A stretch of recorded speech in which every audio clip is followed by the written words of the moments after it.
Welcome back to this channel. And आज हम क्या करने जा रहे हैं, हम अपनी पिछली क्लासेस को आगे बढ़ाएंगे। पिछली क्लासेस में हमने कवर करा था अकाउंटिंग रेशियो का एक लिक्विडिटी रेशियो, जिसके अंदर थी current ratio and quick ratio which is also known as liquid ratio. And we are moving forward in this video with activity ratio.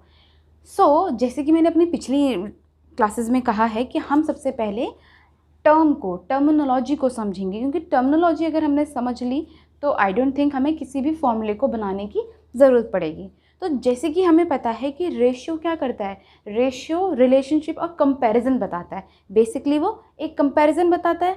तो अब हम देखते हैं कि एक्टिविटी रेशियो में कौन सी दो चीज़ों का कंपैरिजन हो सकता है। तो सबसे पहली बात तो एक्टिविटी अगर मैं उठाऊँ, जैसे मैंने वहाँ पे लिक्विडिटी का लिक्विड उठाया था विच शोज़ करंट एसेट्स और फिर करंट लायबिलिटी पे पहुंचे थे हम लोग। तो इसी तरह क्या पता हमें आज भी एक्टिविटी से कुछ हेल्प मिल जाए। ओके, तो एक्टिविटी तो बिजनेस किसी भी एरिया में किस वजह से एग्जिस्टेंस में आता होगा, उसका मेन पर्पस क्या होगा? प्रॉफिट। ऑब्वियसली प्रॉफिट ही तो एक रीज़न है जिसकी वजह से कोई भी बिजनेस स्टार्ट करता है। बट क्या प्रॉफिट खुद ही मिल जाता है? वो उसके लिए कोई एक्टिविटी, मतलब प्रॉफिट कोई एक्टिविटी है? I think it's the end result, right. तो ये तो हमारी एक्टिविटी हुई नहीं, पर प्रॉफिट को पाने के लिए हम एक एक्टिविटी करते हैं। कौन सी एक्टिविटी करते हैं प्रॉफिट को पाने के लिए?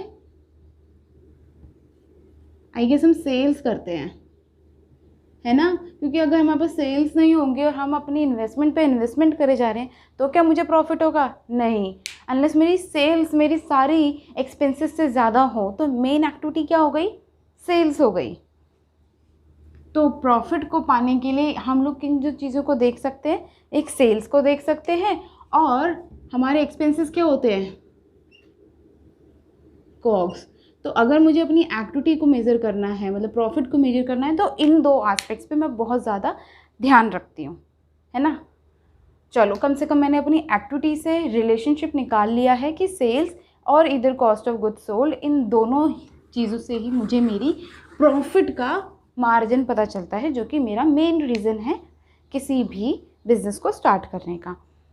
ना मूविंग ऑन, जो पहली रेशियो जो हम पढ़ने जा रहे हैं वो है ट्रेड रिसीवेबल टर्नओवर रेशियो। अब इस वर्ड का भी एक अगर हम मतलब समझ लें, ट्रेड रिसीवेबल का मतलब क्या हो गया कि शायद ये हमारे डेटर्स की बात कर रहा है। क्या सिर्फ डेटर्स से ही पैसा मिलता है? नहीं, डेटर्स से पैसा नहीं मिलता, बीआर से भी पैसा मिलता है ना। तो ये तो हमारे ट्रेड रिसीवेबल्स हो गए। टर्नओवर रेशियो का मतलब हमारी एक्टिविटी। तो ट्रेड रिसीवेबल वाली एक्टिविटी कौन सी होती है? ट्रेड रिसीवेबल्स कब जनरेट होते हैं? जब हम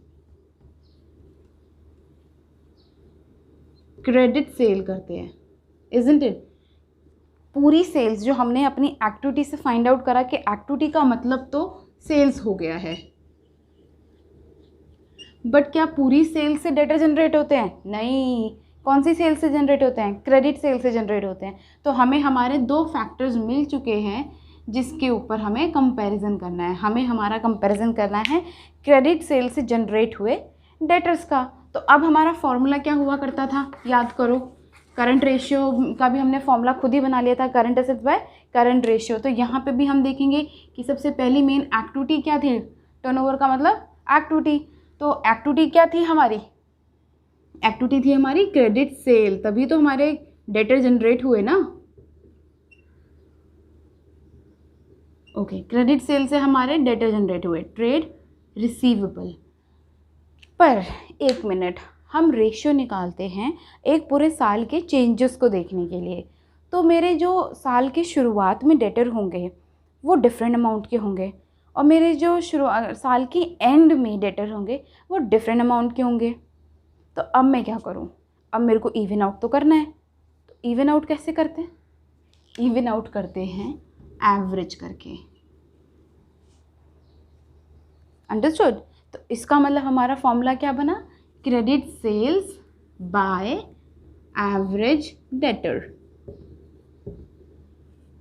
इसका मतलब हमारा ट्रेड रिसीवेबल टर्नओवर रेशियो का फॉर्मूला बन गया credit sales by average trade receivables. चलिए, जैसे हमने ट्रेड रिसीवेबल टर्नओवर रेशियो में किन दो चीज़ों के बीच में रिलेशनशिप निकाला, क्रेडिट सेल्स और एवरेज ट्रेड रिसीवेबल पे। तो ट्रेड रिसीवेबल और ट्रेड पेबल एक दूसरे को ऑपोजिट करते हैं कि नहीं करते।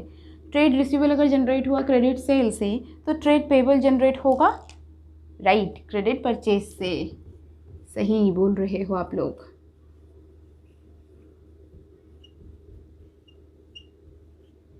क्रेडिट परचेज से। चलिए, अब दूसरा क्या होगा, दूसरी चीज़ क्या होगी, ट्रेड पेबल। जहाँ पे एवरेज ट्रेड रिसीवेबल था तो दूसरा यहाँ पे ट्रेड पेबल है, तो यहाँ पे भी एवरेज ट्रेड पेबल्स। खत्म। तो हमारी दोनों ratio, trade receivable turnover ratio, trade payable turnover ratio यहाँ पे कवर हो गई। चलिए फिर आगे बढ़ते हैं और अपनी नेक्स्ट 2 रेशियोज़ को कवर करके एक्टिविटी रेशियोज़ को ख़त्म करते हैं। सो द नेक्स्ट एक्टिविटी और ratio we have to cover is inventory turnover ratio. Inventory turnover ratio, अगर मैं इसकी भी टर्मिनोलॉजी में जाऊँ तो इन्वेंट्री का मतलब क्या होता है, मुझे पता है इन्वेंट्री का मतलब होता है स्टॉक। तो इसका मतलब मुझे इतना तो पता चल गया कि मैं यहाँ पे स्टॉक का रिलेशनशिप निकाल रही होंगी या स्टॉक के साथ कंपैरिजन करूँगी, बट किसका, मेरे को इसका दूसरा साइड ढूंढने में तो थोड़ी प्रॉब्लम हो रही है। तो अब मुझे पता है कि अगर मैं इन्वेंट्री टर्नओवर से देखती हूँ, दूसरा टर्म जो टर्नओवर है उससे कुछ हेल्प मिल सकती है। तो टर्नओवर तो मेरी एक्टिविटी रेशियो को भी टर्नओवर रेशियो कहते हैं, और एक्टिविटी से हमें पता चल गया था कि सेल्स के साथ रिलेशनशिप निकालते हैं।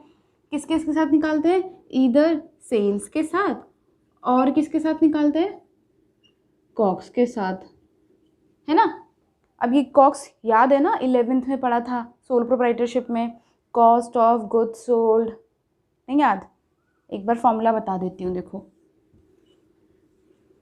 कॉक्स का फॉर्मूला क्या होता है, opening stock plus purchases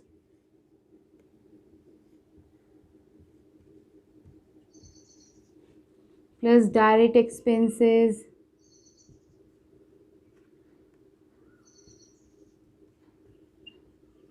minus closing stock. याद आया जब हमने जीपी निकाला था, ग्रॉस प्रॉफिट निकाला था, ट्रेडिंग अकाउंट बनाया था, तो हम कॉग्स के भी फॉर्मूले भी करे थे और क्वेश्चंस भी करे थे 11th में। तो कॉग्स भी हो गया, और सेल्स तो हमें पता ही है कि नेट सेल्स यूज़ करते हैं। ओके, तो अब मुझे पता चल गया है कि मेरे पास 2 चीज़ें हैं जो मैं शायद यूज़ कर सकती हूँ, है ना। शायद क्यों, जब उसने बोला ही यही है कि एक्टिविटी रेशियो बेसिकली सेल्स के साथ डील करती है, और पिछली 2 रेशियो में तो हमें खुद ही 2 टर्म्स मिल गई थी जिनका कंपैरिजन हम कर सकते थे। तो यहाँ पे सिर्फ एक ही मिल रही है, तो मैं दूसरी टर्म इनको क्यों ना ले लूँ, ले सकती हूँ ना मैं।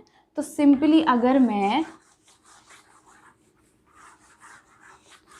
निकालना चाहती हूँ इन्वेंट्री टर्नओवर रेशियो, तो वो मुझे पता है कि मेरी नेट सेल्स है, मेरे पास कुछ होंगी, और इन केस अगर मेरे को नेट सेल्स नहीं मिली तो I will be using COGS, but upon में तो मेरे को पता ही है क्या यूज़ करना है, एवरेज ट्रेड रिसीवेबल यूज़ करा, एवरेज ट्रेड पेबल यूज़ करा, तो यहाँ पे यूज़ क्या करूँगी मैं, एवरेज इन्वेंट्री। अब वहाँ पे तो चलो मेरे को ये पता था कि मेरे पास शुरुआत का कुछ और बैलेंस होगा, डेटर्स का और बीआर का, और यहाँ पे कुछ और बैलेंस होगा, क्लोजिंग बैलेंस डेटर और बीआर का कुछ और होगा। लेकिन यहाँ तो मुझे ऑलरेडी पता है कि ओपनिंग इन्वेंट्री भी होती है और क्लोजिंग इन्वेंट्री भी होती है, तो एवरेज तो करना ही होगा।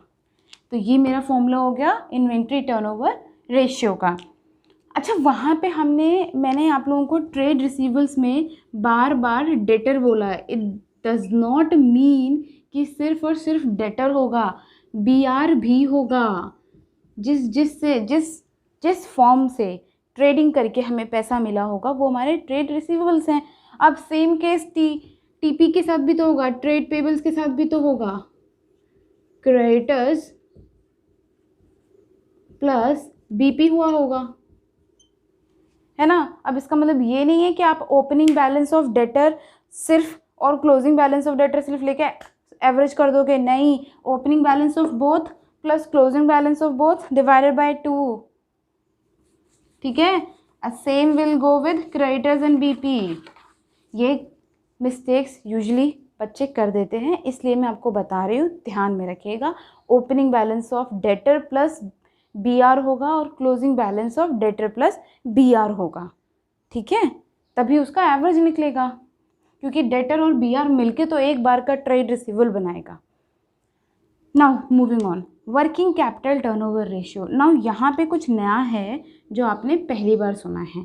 वर्किंग कैपिटल होती है हमारी कि एक कंपनी अपने रेगुलर खर्चों को बेयर करने के लिए क्या देखती है, करंट एसेट्स का साइड लेती है कि नहीं लेती। हमने जब करंट रेशियो निकाला था तब भी तो हमने रोज़मर्रा के खर्चों की ही तो बात करी थी।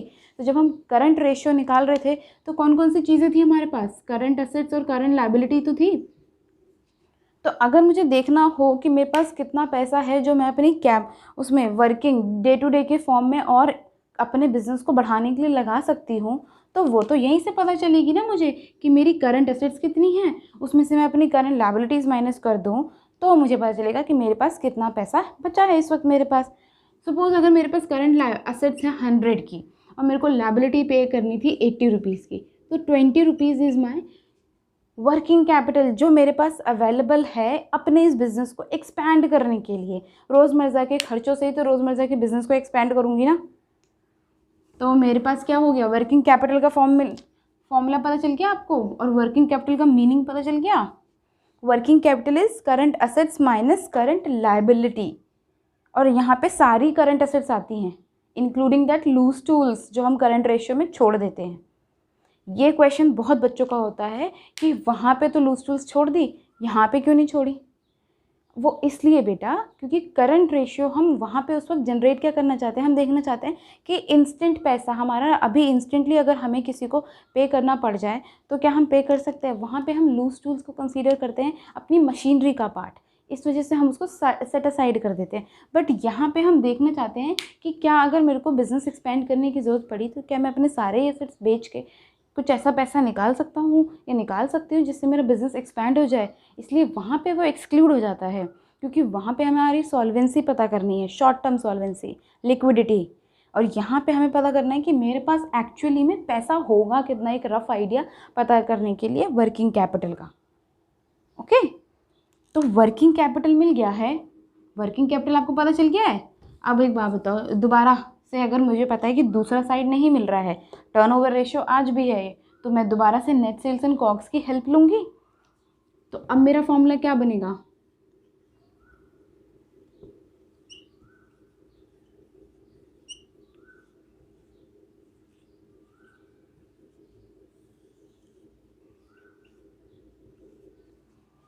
ये बनेगा कि नहीं बनेगा, net sales slash COGS by working capital. Easy थे ना, बस टर्मिनोलॉजी समझने की ज़रूरत थी। So we are done with activity ratio.